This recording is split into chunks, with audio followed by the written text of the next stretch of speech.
Aconteció después que él iba a la ciudad que se llama Naín. Iban con él muchos de sus discípulos y una gran multitud. Cuando llegó cerca de la puerta de la ciudad, he aquí que llevaban a enterrar a un difunto hijo único de su madre. Esta mujer era viuda. Y cuando el Señor la vio, se compadeció de ella y le dijo: «No llores». Acercándose, tocó el féretro y los que lo llevaban se detuvieron. Jesús dijo al joven: «A ti te digo, levántate». Entonces se incorporó el que había muerto y comenzó a hablar. Jesús se lo dio a su madre. Todos tuvieron miedo y glorificaban a Dios diciendo: «Un gran profeta se ha levantado en nosotros. Dios ha visitado a su pueblo». Desde ese momento se extendió la fama de él por toda Judea y por toda la región de alrededor. Lucas capítulo 7, versículos del 11 al 17. Hoy con nosotros, el hijo de la viuda de la ciudad de Naín.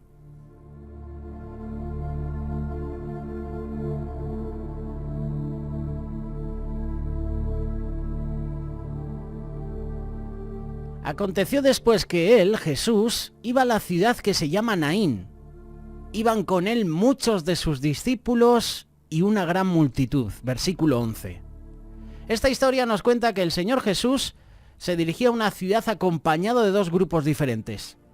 Se destacan los que iban con él, que eran muchos de sus discípulos, pero también se habla de una gran multitud. El primer grupo, que eran los discípulos, los seguían a él, seguían a Jesús, porque aprendían todo lo que Jesús le enseñaba. El segundo grupo era la gran multitud, que lo seguía. Eran todos aquellos testigos de los grandes milagros que el Señor manifestaba. Eran los curiosos, eran los que querían saciar su vientre, eran los que esperaban milagros de Jesús para hablar de los milagros, o participar en algunos casos de esos milagros, como ya he mencionado, con el pan y los peces. Este grupo no permanecía siempre con él. A diferencia de los discípulos, ellos siempre estaban continuamente con Jesús. Ellos eran testigos permanentes del poder de Dios. ¿Y nosotros? ¿Por qué seguimos a Jesús? ¿Le seguimos los domingos, los miércoles o los jueves en los cultos, en las vigilias?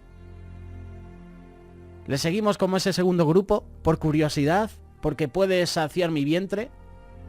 ¿O le seguimos porque somos sus discípulos de verdad?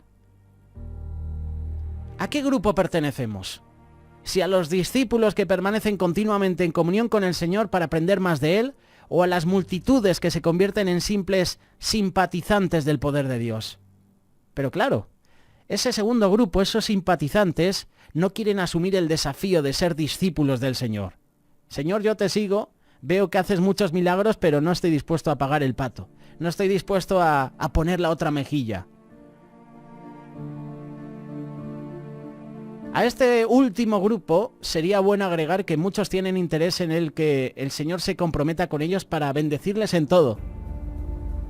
Pero ¿sabes una cosa? Ese grupo no se quiere comprometer, no quiere comprometer su vida para ser discípulo del Señor. Versículo 12. Cuando llegó cerca de la puerta de la ciudad, he aquí que llevaban a enterrar a un difunto, hijo único de su madre, la cual era viuda. En el tiempo antiguo a las ciudades les edificaban alrededor de ellas grandes murallas, y más cuando eran pueblos que eran siempre invadidos por otros enemigos. Hoy en día muchas personas pueden estar viviendo experiencias amargas como las que vivía esta mujer viuda. No solamente porque hayan perdido un ser querido, sino que también se puede vivir en muchas cosas, en una viudez espiritual. A lo mejor ya tu defensa ha sido derribada, ya no tienes esos muros que protegían la fortaleza. Ahora estás débil. A lo mejor no porque has perdido un ser querido, pero a lo mejor has tenido problemas en tu hogar. Has sufrido el abandono de tu esposo, de tu esposa, o de aquellos que no quieren asumir la responsabilidad total que deben tener en el hogar. Asimismo, cuántas madres y padres también pueden estar viviendo la muerte espiritual de un hijo o de una hija, que empezaron muy bien en los caminos del Señor y empezaron a desviarse. Cumplieron los 18 años de edad y ya se apartaron de los caminos del Señor y ya viven el libre albedrío de escoger para sus vidas lo que ellos quieran. A lo mejor eres padre o madre y estás viviendo esa situación. La palabra de Dios nos enseña que Jesús es la puerta de la gran bendición. Juan capítulo 10 versículo 9, yo soy la puerta, el que por mí entrare será salvo, y entrará y saldrá y hallarás pastos. Sigue orando por tus hijos, sigue orando por esos seres queridos que tienes, esos seres queridos que a lo mejor han decidido tomar otro rumbo, otra dirección, apartarse de los caminos del Señor. No te canses de orar por tus hijos, no te canses de orar por tus padres, por tus familiares. ¿Quién sabe? A lo mejor en el tiempo del Señor los vuelve a traer. La semilla ha sido plantada, la semilla se envió. ¿Quién no dice que pueden volver en un futuro? Versículo 13, y cuando el Señor la vio, se compadeció de ella y le dijo, no llores. Dios también se compadece de aquellos que pueden estar pasando por un dolor. Y Él se va a acercar, y no solamente para consolarnos, sino para dar sus bendiciones a nuestra vida. Es confortable saber que Dios tiene sus ojos puestos en nosotros. En esos momentos de dificultad, Él se acerca a nosotros y Él restaura nuestras vidas. Versículo 14, y acercándose tocó el féretro, y los que lo llevaban se detuvieron, y dijo, joven, a ti te digo, levántate. Me llama la atención porque antes de que le diga eso al joven, primero consuela a la mujer. Después de consolar a la viuda, lo siguiente que hizo el Señor fue darle vida al joven. Podría haber sido al revés, ¿no? Pero llama la atención cómo actúa el Señor. Es que el Señor actúa de miles de maneras diferentes. Hace Él como quiere.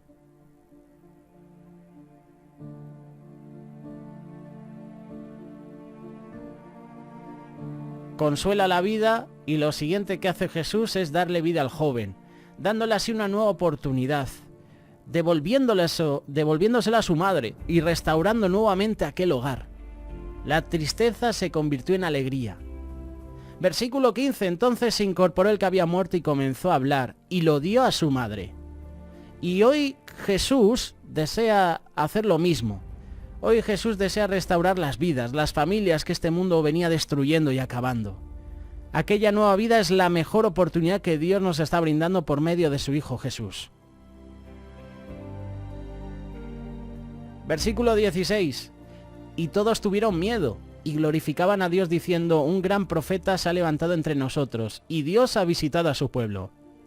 A mí lo que me llama la atención, leyendo el pasaje de cuando Jesús toca el féretro, es que se detienen al momento. Es como ese pasaje cuando buscaban a Jesús en el huerto. ¿Dónde está Jesús? Y dijo, yo soy.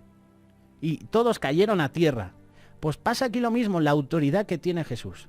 ¿Qué hubiera pasado si Jesús está tocando el féretro aquí, en nuestras vidas? Nosotros hubiéramos seguido, no, Jesús, no podemos parar, que tenemos prisa, vamos a montar aquí un atasco, pero se detuvieron al momento. Y cuando Jesús te toca, tú ya no vuelves a ser el mismo. Dice el versículo 17 que se extendió la fama de él por toda Judea y por toda la región de alrededor. La situación de aquella viuda cambió, pero cambió gracias a que Jesús se cruzó en su camino. Transformó su dolor y su tristeza en un gozo por la restauración de su hijo y su hogar. Aquel pueblo fue testigo de la gracia de Dios. Dice el Evangelio que Jesús se compadeció, y Él siempre está ante el dolor, y se conmueve y se apiada.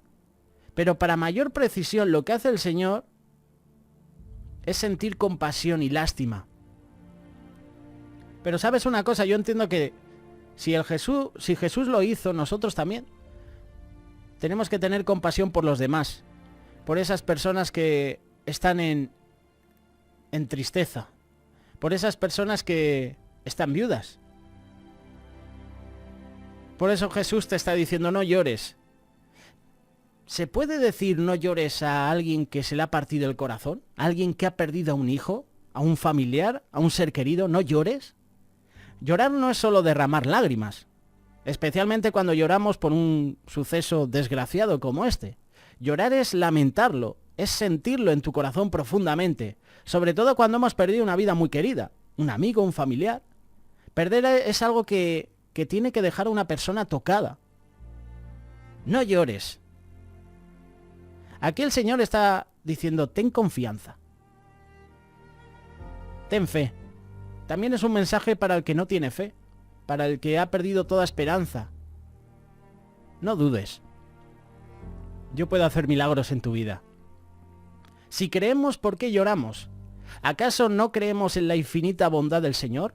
¿No creemos en la disposición y el cuidado que Dios tiene para nosotros? Jesús, al verla llorar y al ver llorar a los judíos que la acompañaban, se conmovió hasta lo más hondo y preguntó: ¿dónde lo han puesto? Juan capítulo 11, versículos del 1 al 45. ¿Te suena este pasaje, verdad? Jesús se puso a llorar y los judíos comentaban: de veras cuánto la amaba, haciendo mención a Lázaro. La misericordia es lo propio de Dios y se manifiesta plenamente en Jesús cada vez que se encuentra con el sufrimiento. Este es el ejemplo que debemos imitar de Jesús: tener compasión de todos cuantos sufren. Porque el que sufre inspira compasión al que conoce de sentimientos, y si nos sentimos impresionados por el dolor y llegamos a angustiarnos por los oprimidos y llorar junto a ellos, estamos sintiendo a un hermano como lo sentía Cristo, y así entenderemos mejor esta compasión que viene de parte de Jesús. Jesús se acerca al ataúd y lo toca. Joven, yo te lo mando, levántate. Inmediatamente el muerto se levanta y comienza a hablar, y Jesús se lo entrega a la madre. Era un día triste para esta mujer. Era un día donde perdió a un ser querido, pero de repente Jesús, no por casualidad, pasa por allí. ¿Tú crees que es casualidad que Jesús pase justamente cuando están pasando con todo el féretro? No es casualidad. No es casualidad que Jesús pase por la zona de Samaria para encontrarse justamente con la mujer samaritana. No es casualidad. Jesús tiene un plan. Y esta mujer no fue la misma. Este hijo no fue el mismo. Hoy Jesús pasa por tu ciudad. Hoy Jesús se cruza en tu camino. ¿Qué harás? ¿Te detendrás? ¿Detendrás el féretro? ¿Te pararás? ¿O seguirás? La respuesta depende de ti y de mí. ¿Qué haremos nosotros?